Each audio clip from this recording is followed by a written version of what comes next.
Do you know that in December 1952, a fog so thick and deadly smothered London that it killed more than 12,000 people, and nobody realized it was happening until it was too late?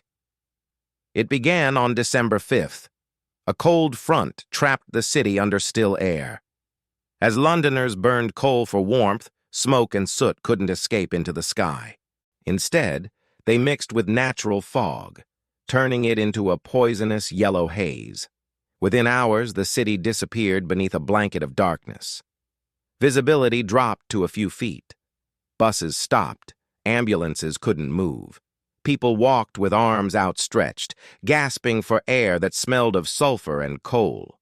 The smog seeped indoors, through cracks and windows, choking homes and hospitals alike. By nightfall, streetlights glowed dim green through the fog. Theaters closed, trains halted, even policemen used ropes to guide people through the streets.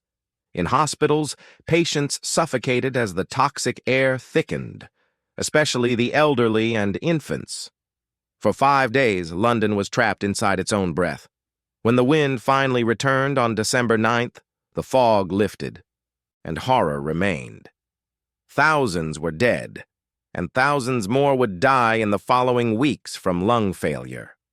The Great Smog of 1952 changed Britain forever. Public outrage forced Parliament to pass the Clean Air Act, banning smoky coal and transforming how cities handled pollution. That week, London learned a terrible truth. Progress without responsibility poisons its own people.